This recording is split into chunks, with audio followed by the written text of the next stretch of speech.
Gonna be trying hard to get on terms with Hawaiian Town, who still leads, and so Hawaiian Town is still the leader from Jellaby and Gonna Be, and these three are then clear of Pajama Hunt, who's racing wide in fourth place, on towards the final furlong, and it's Hawaiian Town and Lester Figure still holding the upper hand over Gonna Be and Jellaby. They've got about 100 yards still to go, and it's Hawaiian Town striding out well and holding the advantage over Gonna Be as they come up towards the line. Hawaiian Town wins it from Gonna Be, Jellaby. Set now the 5-4 on favourite, Mr. Fluorocarbon 5-2 from 9-4. Mindus 11-1 from 10s. Castle Keep Steady at 12-1. Norvik has gone out to 18-1, opened up at 14s.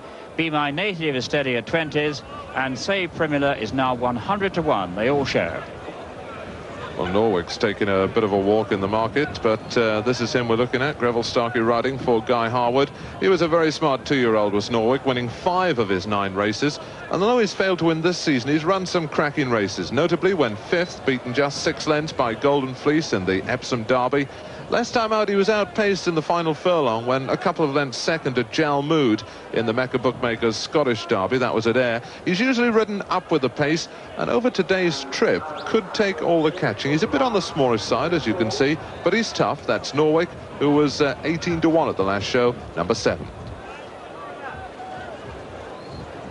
There is the favourite, and Pat Eddery riding him today. Christy Roach usually rides him, but Christy will be watching on television in Ireland today. He's got some crutches, he's got his leg in plaster. He was watching his son play football last week, and he went to go back to his car. He jumped over a wall, landed awkwardly, and injured himself, and that's the reason Pat Eddery takes over on Assert. And Pat won this race last year on Belldale Thutter. And on the odds-on favourite, Mr. Fluorocarbon in this side. Lester just taking the weight off the horse. This is Be My Native, this is Norwick, Castle Keep, and then the favourite, Assert, looks as if he'll be the last to go in this Benson Hedges Gold Cup. £63,000 the winner, 1 mile, 2.5 furlongs. Will there be yet another turn-up in this, the 11th running of the Benson Hedges? Let's join our race commentator, Graham Good. In which tactics are going to play a vitally important role. As to who makes the running, well, we'll know very shortly, because Assert, the last one into the stalls, that's it. They're under orders and they're off for the Benson and Hedges Gold Cup. Mr. Fluorocarbon going on in the very early stages of the race, and that one leads by length to Assert in second place, then Norwick is third, and Mindus is fourth, and Be My Native fifth, and then Say Primula, and then Castle Keep. They run a furlong, and it's Assert going up on the outside to make this a true test of stamina. We know he stays very well indeed. He's already won 2 derbies, going into the lead, so it's the market leaders. Assert from Mr. Fluorocarbon in second place, then comes Norwick in third. Assert, Mr. Fluorocarbon, Norwick, then Amindus is fourth, and Be My Native fifth, and Castle Keep sixth, and Say Primula back on the outside in 7th place as they continue their journey down the far side. And it's Assert in the lead from Mr. Fluorocarbon in second place, a gap then of a couple of lengths to Norwick in third. Amindus is fourth, and Be My Native fifth. 6.5 furlongs to go in the Benson and Hedges, and it's Assert that leads from Mr. Fluorocarbon in second place. Norwick is third, Amindus 4, Be My Native 5. Castle Keep is in 6th place, and Say Primula up on the outside is 7th. Just over 5.5 furlongs to go, so they're getting to the halfway stage. Assert, dual derby winner, in the lead. Seems to have settled the pace down just a fraction from Mr. Fluorocarbon in second place.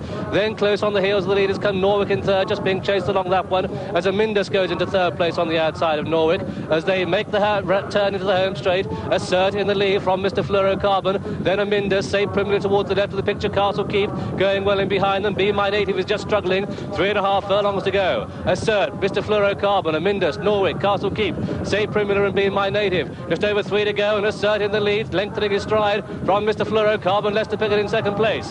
Pat Eddery in the lead, 2.5 to go in the Benson Hedges, coming ahead, just looks over his shoulder there. There's no danger at this stage, just over 2 to go. Assert in the lead from Mr. Fluorocarbon, going for all his worth. Amindus making up ground. Castle Keep under strong driving on the left of the picture, just over a furlong to go. Assert in the lead from Norwick in second place.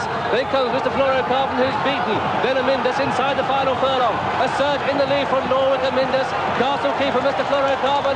Assert drawing right away from these.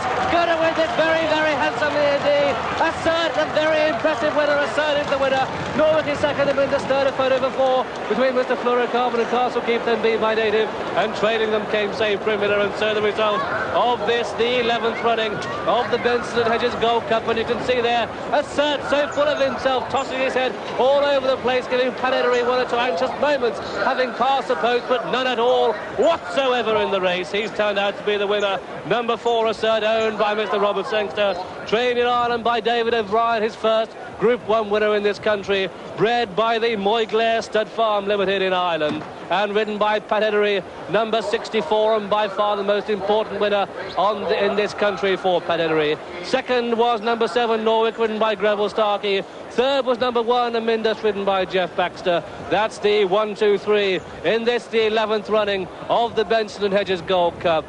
What a very, very impressive piece of race riding, and a very, very impressive piece of electrifying acceleration that this fellow showed, that we have another opportunity to see the closing stages of this brilliant race.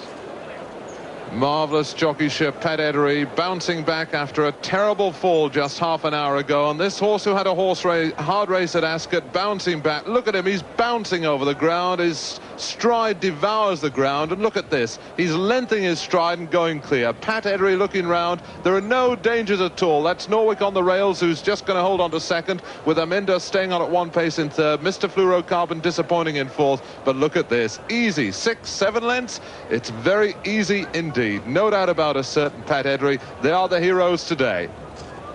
And of course, Pat Edery successful in the Derby on Golden Fleece, teaming up with this very, very impressive winner here this afternoon. That's number 4 on the card, Assert, the most probable odds-on winner of this Benson and Hedges Gold Cup, and coming back to a hero's reception and being led in again by Mrs. Susan Sangster, who's really wearing a groove to the winner's enclosure in all the top-class races. You can see the horse really fresh, really full of himself.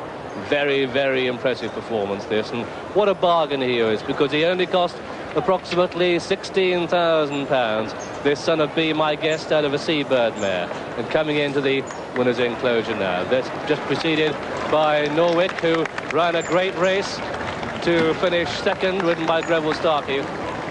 But let's wait and hear the reception that a real champion gets as he comes in to the unsaddling enclosure.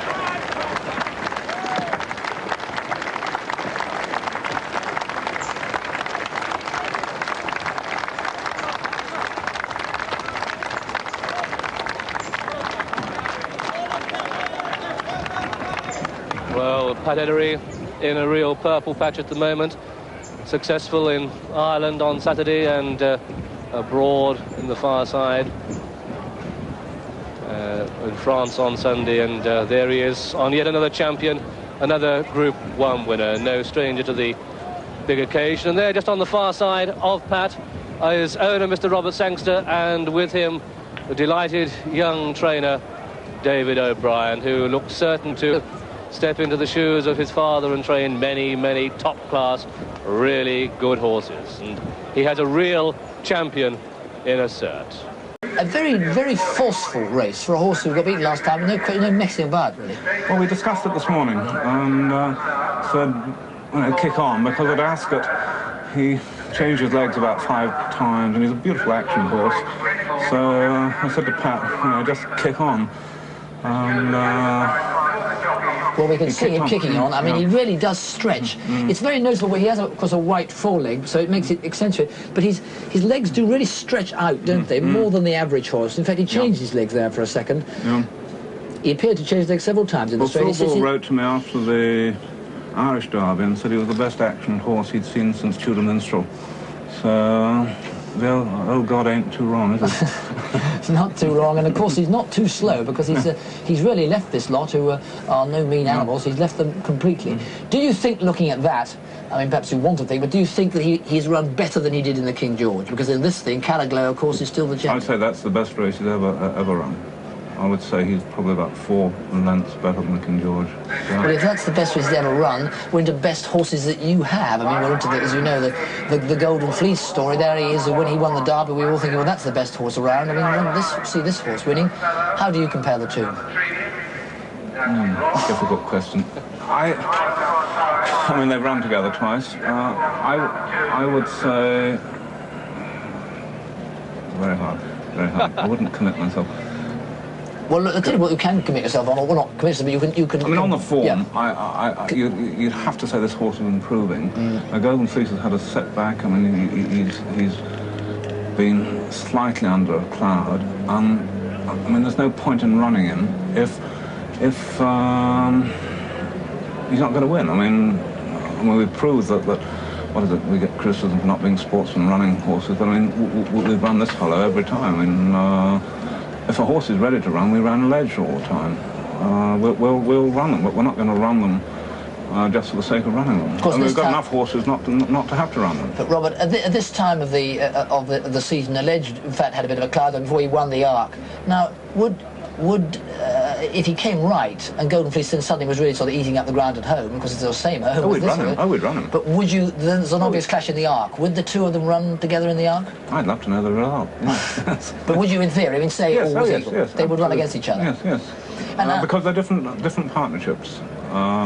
This horse is probably, what, 80% owned by myself, but I've got 3 other partners to consider in Golden Fleece. So naturally, we'll do the best for the partners.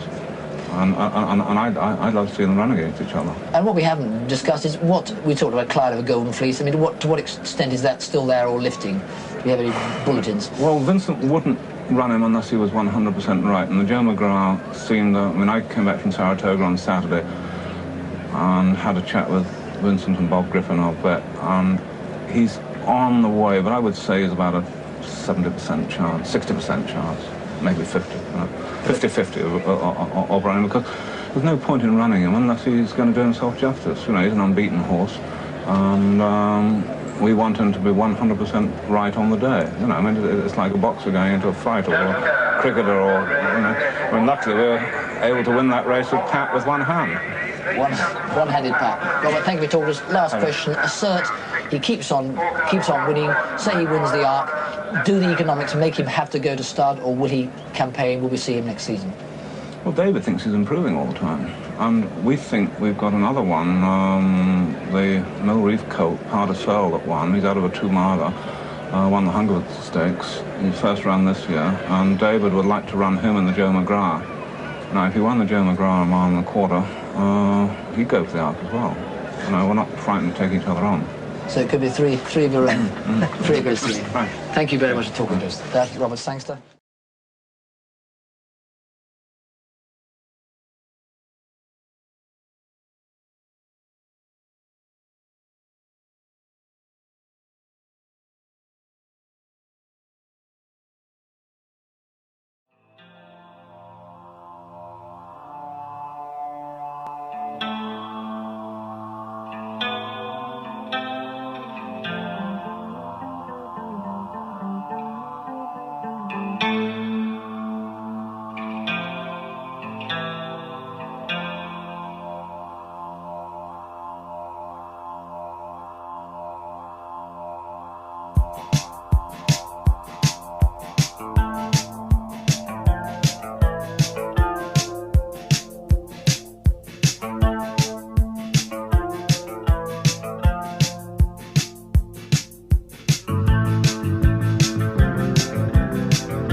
They've got 2.5 furlongs to go. Caerleon in the lead from Hot Touch to Rightus, with John French cruising up on the outside, then Welsh Idol, then Guns of Navarone, a very wide open race with 1.5 furlongs to go, and it's Caerleon next to the rails being tackled by Hot Touch, then comes the Rightus and John French and Guns of Navarone, and it's Caerleon next to the rails sticking his neck out, but Hot Touch is challenging again inside the final furlong. It's Caerleon from Hot Touch to Rightus and John French, Guns of Navarone elected, Caerleon just has it by a neck by half a length, going up towards the line, but Hot Touch is fighting back, going up towards the line, Caerleon in a photo from Hot Touch, and then close the third between Rightus and John French, then elected and Guns of Navarone, a gap to Prima Voce. There's All at Sea going in, narrowly beaten in her last 2 races, back over today's trip of 1.25 miles, 85 yards, but they break away for the Judgmont International, and through the first furlong, Ruby Tiger, Massad racing fast, Zoman up with the pace, Al Nasser Al Washik runs a rail, Terrimon's in there, Seattle Rhyme is tucked off the pace, and so too is Rodrigo de Triano, and Koyonga normally held up in the last 3. Quite closely grouped, the pace strong as they go to the first furlong so, and it's Al Nasser Al Washik that gains the day, in the yellow jacket, the rail, Terrimon the grey on the outside, Zoman, followed through by Bob Zayo, Dr. Devious position 5, Ruby Tiger out wide in 6, All at Sea the rail 7, Massad in 8, a break of 1.5 lengths then to the others, headed by Gussie Marlowe, Koyonga's on the outside, Seattle Rhyme, and Leicester's put Rodrigo to sleep in the back of the field. They pass the 7 pole, and it's Al Nasser Al Washik by a length now. 2 in second place, Terriman, Bob Zayo the rail, Zerman out wide, a line of 3 for second place, then the Devious, Dr. Devious is in 5, they've passed the 6 furlong marker, and then Ruby Tiger out wide, and All at Sea and Massad, and then Kuyonga and Seattle Rhyme and Gussie Marlowe, and Leicester on Rodrigo is the trailer as they come down past the 5 pole, and it's Al Nasser Al Washik, Steve Corfin out in front, Zoman just being niggled along, Bob Zayo rails well, Dr. Devious on the outside of Terriman, Kuyonga's having to pull wide for room and wide for a run, and they're just leaving her a little bit flat-footed as Al Nasser Al Washik on the bridle, clear by 2. Here comes All at Sea with a wet sail, Dr. Devious on the outside, off the pace, and Seattle Rhyme is getting cheekily nearer. They leave the 3 behind them, Al Nasser Al Washik, All at Sea, Dr. Devious, Seattle Rhyme back on song. Here comes Rodrigo Tiano, the blue sleeve jacket with a run. Then past the 2, Al Nasser Al Washik, All at Sea, Rodrigo Triano on the outside of Dr. Devious, then Seattle Rhyme followed by Massad and Zerman. Then race down to the final furlong, and it's Rodrigo Triano and Leicester Biggin. Panettone All at Sea, the pink cap, but it's Rodrigo Triano who lengthens and goes on. No stamina down here, he's going to see the ship out all right. Rodrigo Triano, All at Sea fighting back, but Rodrigo Triano holds it from All at Sea second, and then in photo third, Seattle Rhyme and Dr. Devious, followed by Massad, Zerman, Al Nasser Al Washik, Ruby Tiger, who was a bit disappointing.